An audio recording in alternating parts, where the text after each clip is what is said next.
बार एक छोटा सा बड़ा फनी सा क्वेश्चन पूछा जाता है कि data structure is a language, hardware और अ कॉन्सेप्ट। तो डेटा स्ट्रक्चर कोई लैंग्वेज नहीं है, डेटा स्ट्रक्चर कोई हार्डवेयर नहीं है, data structure is a concept. Just like object oriented programming, जैसे अगर आप C++ पढ़ते हैं, जावा पढ़ते हैं, यदि आपने पाइथन में ऑब्जेक्ट ओरिएंटेड कॉन्सेप्ट पढ़े हैं, तो यू नो वेरी वेल कि object oriented programming is nothing but the concept. Similarly data structure is nothing but the concept. ठीक है, द कॉन्सेप्ट वो suggest the different format to store the data in memory.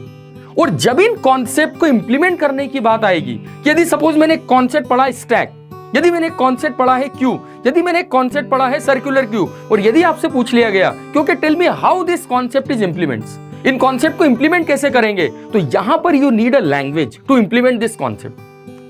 यहां पर इन concept को implement करने के लिए हमें एक लैंग्वेज की रिक्वायरमेंट होती है। तभी तो हम बात करते हैं बच्चे data structure using C, data structure using C++, data structure using Python, data structure using Java. तो लैंग्वेज का कोई बैरियर नहीं है। लेकिन यदि यहां पर एक सबसे मोस्ट इंपॉर्टेंट क्वेश्चन पूछा जाता है, which is the best language to implement the concept of data structure, कि डेटा स्ट्रक्चर के कॉन्सेप्ट को यदि मुझे इंप्लीमेंट करना है, so which is the best language to implement this concept, तो यहां पर जरूर आप बोल सकते हैं सी लैंग्वेज। आप देखिएगा मैक्सिमम यूनिवर्सिटीज के सिलेबस में जब आप डेटा स्ट्रक्चर इंप्लीमेंटेशन देखेंगे, so using C language, because C is one of the most suitable language to understand the concept of data structure.